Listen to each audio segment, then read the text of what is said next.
Punta ako dito ng gubatan. Titingnan ko kung may niyog na laglag. Tingin tayo ng niyog, baka meron.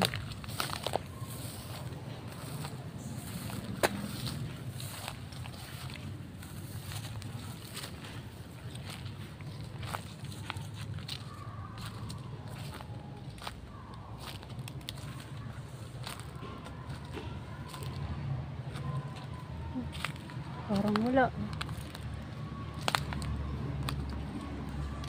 Walang laglag na yun.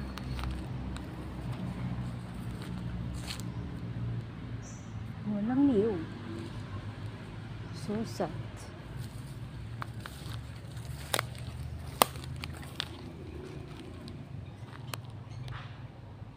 Sorry. Walang laglag na yun.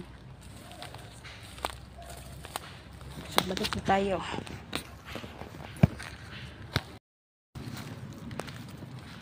Gahanap tayo ng panggata mamaya sa langka. Meron kasi dun niyog, kaso may tubo na.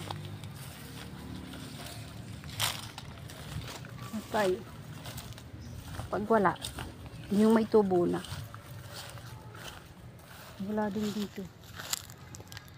Walang laglag.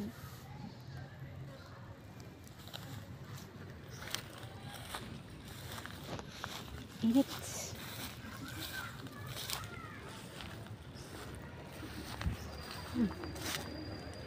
Laki na. Tinali ko na yung kamatis.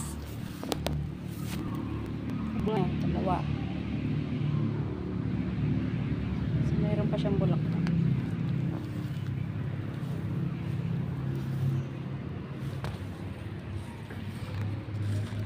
Diba pala isa? Tumba.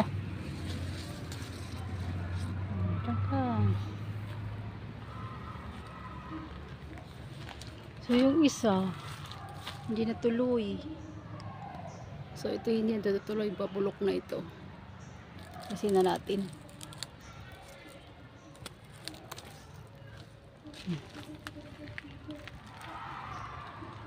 Sayang. Insekto. Maganda pang spray dito. So karamihan sa napapansin ko, yung unang tanim ko dito, maganda yung unang bunga. Pangalawa, kakasakit. Hindi natutuloy yung bunga.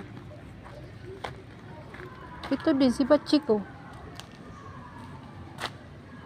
Nagkakaroon siya ng itim-itim.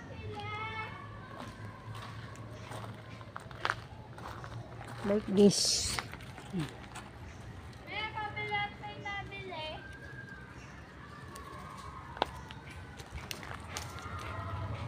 Yan. Kunin ko na lang siya.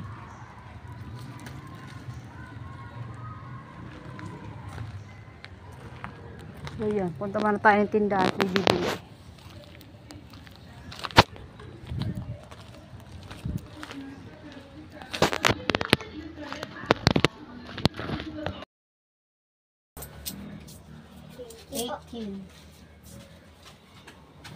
Ano? Pwedeng mabili.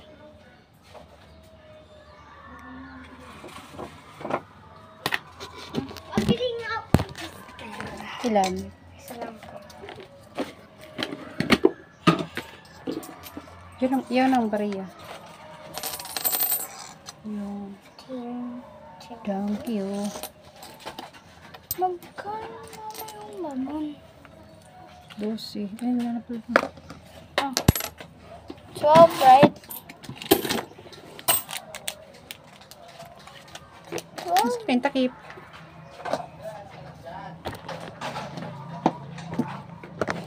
Ay, magkano na lang sa ko? Di 8. 8?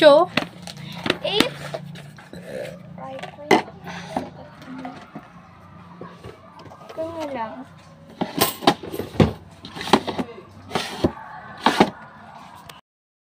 Yun guys, ito na yung aking tinatay na baboy kanina. Hindi ko lang siya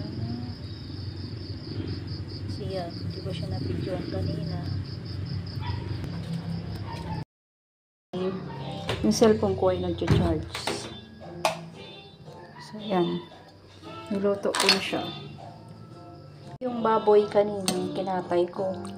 So, ang hirap pala magkatay ng baboy kung mag-isa ka lang. So, yan na. Yan yung baboy. 1 kilong baboy. Oh, kinatay ko kanina. So, yun lang.